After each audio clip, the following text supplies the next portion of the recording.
The torch is almost out. A man sits alone in a stone room in the hills outside Rome. It's just past sunset, and the smell of wood smoke hangs in the air.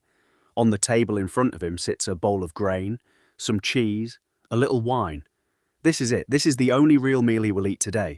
He's not poor. He's not fasting. He's not sick. He's just Roman. And if you'd told him that one day an entire civilization would eat 3 times before noon even ended, he probably would have laughed at you. Maybe called you gluttonous. Maybe worse. Because for most of human history, the idea of 3 square meals a day wasn't a rule of nature. It wasn't biology. It wasn't even really about hunger. It was an invention. A quiet, slow-moving invention that took thousands of years, a handful of empires, several accidents of history, and, strangely enough, a warship, a cereal salesman, and a Christian church calendar to build. And once you see how it was built, you can never quite look at your breakfast the same way again. Let's go back further than Rome, actually. Back to a time before meals meant anything scheduled at all. For most of human evolutionary history, there was no clock telling anyone when to eat. Early hunter-gatherer groups ate opportunistically. When there was food, they ate it. When there wasn't, they didn't. Anthropologists studying modern foraging societies, like the Hadza of Tanzania, have long noted this same pattern. Eating is tied to availability, not to time. No lunch bell, no dinner table, just appetite, opportunity, and whatever the land gave up that day. So somewhere between that world and ours, something changed the rules. The first real clue comes from the Greeks. Ancient Greek writers describe a small morning bite, often just bread dipped in wine, sometimes to soften bread that had gone stale overnight, followed by a light midday meal, and then a larger evening spread. It's an early sketch of what we'd recognize today, but it wasn't universal, it wasn't law, it was custom, and mostly among people who had the luxury of eating more than once. The Romans, interestingly, pulled the other way entirely. For much of Roman history, eating more than one real meal a day was seen as something close to indulgent, even morally suspect. The primary meal, cena, was eaten in the evening. Anything else was a snack barely worth mentioning. To eat like a modern office worker, breakfast, lunch, dinner, would have looked to a Roman senator less like discipline and more like excess. So here is the mystery starting to form. If the ancient world wasn't built around 3 meals, when did we decide it should be? The next big clue takes us over 1,000 years forward into medieval Europe. And this is where things get strange. In the Middle Ages, the church didn't just shape what people believed. It shaped when they were allowed to eat. Christian religious, routine dictated that nothing could be eaten before morning mass. That's actually where the word breakfast comes from, quite literally, to break the fast of the night before. But here's the twist. Even though the word existed, breakfast, as a regular daily habit, wasn't widely practiced for centuries after the word was coined. Instead, medieval life revolved around one dominant meal. Under Henry VII, reigning from 1485 to 1509, the big meal of the day, confusingly also called dinner, was eaten around 11 in the morning. Not evening, morning. If you'd shown up at an English noble's table expecting a candlelit feast at 8 p.m, you'd have found an empty hall and a very confused kitchen staff. For centuries, this was the rhythm. Most English people, according to food historian Anne Murcott, ate only 2 meals a day right up until around 1800. A modest early meal and then that one larger dinner, eaten shockingly early by our standards. So if breakfast, lunch and dinner didn't exist as a fixed trio for most of human history, something had to force it into existence. And that something arrived with smoke, iron and the clock tower. The Industrial Revolution didn't invent hunger, it invented the schedule. As factories spread across Britain and then the wider world, through the late 1700s and into the 1800s, something fundamental broke in the old rhythm of eating. Farmers used to structure meals around sunlight and labour. A big meal at midday made sense when you worked your own land and could walk home for it. But factory workers couldn't walk home at noon. Shifts were long, machines didn't pause for anyone's stomach.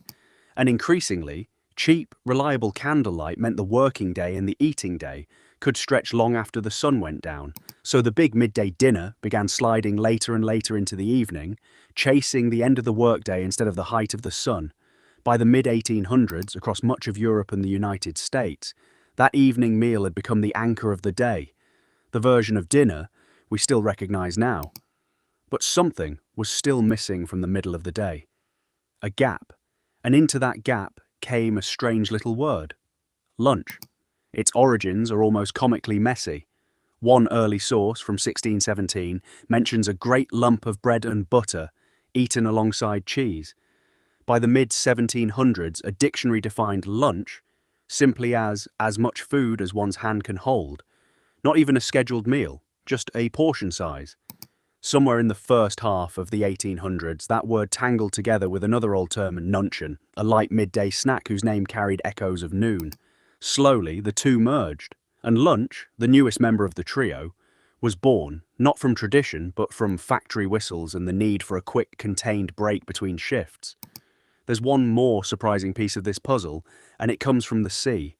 The British Royal Navy had, since as early as the 1500s, structured its shipboard days around three fixed meals: a simple breakfast, a substantial midday meal, and a lighter evening supper, all timed to match the rigid discipline of naval routine. Some historians even trace the phrase "that square meal" to the square wooden trays sailors ate from. It's a small detail, almost a footnote, but it's one more thread showing the same pattern again and again. 3 meals a day wasn't discovered. It was assembled piece by piece by institutions that needed predictable bodies, doing predictable work at predictable times. Factories, ships, schools, armies. Structure needed stomachs to cooperate. And here's where the story gets uncomfortable. Because this newly standardized 3-meal rhythm didn't stay in Europe. It traveled through colonization, missionary schools, and imperial institutions, and it was frequently used as a marker of civilization itself. Indigenous foodways across the Americas, many of which followed flexible, seasonal, or need-based eating patterns much closer to humanity's original rhythm, were dismissed by colonizers as primitive, even animalistic.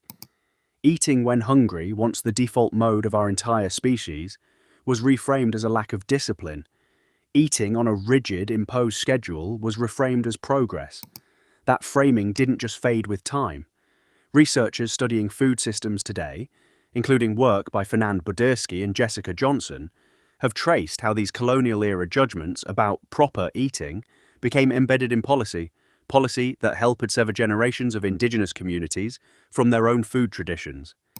In Canada today, food insecurity affects a disproportionate share of Indigenous households, a statistic that historians increasingly connect not to personal failure, but to the systematic dismantling of older, more flexible ways of eating. A single scheduling habit born on a factory floor carried consequences far beyond the dinner table.